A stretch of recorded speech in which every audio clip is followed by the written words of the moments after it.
Good Fortune. This is a movie. I gotta tell the story and then we'll get into the review. So, literally, I went to go see this movie. I went to go see the Black Phone, right? I had tickets for the Black Phone. And my ride ended up being late last week. So, I figured, well, Good Fortune starts up at 30 minutes later. And I'm late to the other one. So, let me swap to that showtime, right? And, I take the bus as a ride. And so I was late, so I swapped. The movie didn't play. They had a technical issue at the theater, so I didn't end up watching Good Fortune. So I went to go watch it today, and I was going to see another movie, and the bus ended up an hour late because Amazon had a crash and their system went down with it as well. It was a whole thing, and it was a big mess of a situation, right? So I ended up an hour late. So literally, I had bad fortune the 2 times I tried to watch this fucking movie. How's that for irony? Anyways, now we're getting into the review. This movie was not a movie that I was like majorly excited about, but honestly, if you ask me what movie I'm going to review this week, Good Fortune or Black Phone 2, which one I'm more excited about?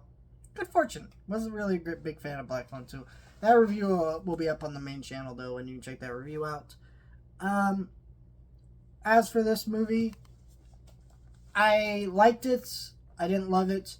The thing is about this movie is kind of a feel-good movie about this guy who, Keanu Reeves is a guardian angel. He switched places with this rich dude, and the rich guy and the poor dude and Keanu Reeves, angel character, all have to learn a lesson of what it's like to be in someone else's shoes and learn from it. And it's a really sweet movie in that regard, especially but it has some problems. First of all, this is a comedy movie.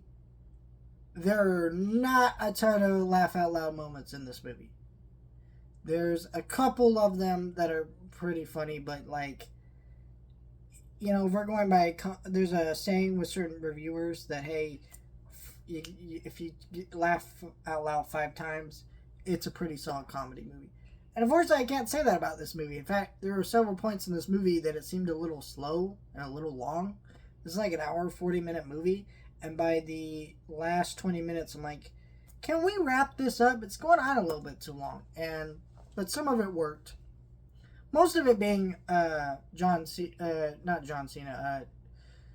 Reeves' charisma, just oozing off of this character,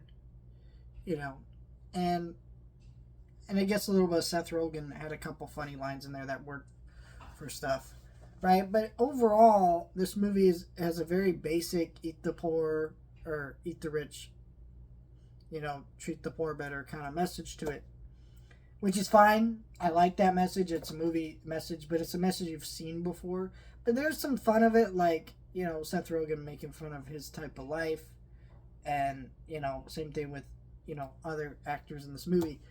But it just feels like whatever to it. So, I don't know. This is a movie that once you watch, you will feel good and have had a decent time. But it is a movie that really struggles because it's way too long. It's not way too long, actually. I'll say like maybe 15 minutes less. But it just wasn't funny enough for its own good. Like, this is a movie that tried to be funny, but it just wasn't that funny. And so I kind of recommend seeing it in theaters just because movies like this don't come around much. Like, these kind of comedy movies with big stars. And it is a fun one that will make you feel good at the end. But this is kind of a movie that you go see on a discount day and you don't pay full price. Or you go out early in the day, right? That kind of thing, where the price is a little bit lower. It's a good enough time. Can't hate on it too much, but it's definitely more flawed than than it should be.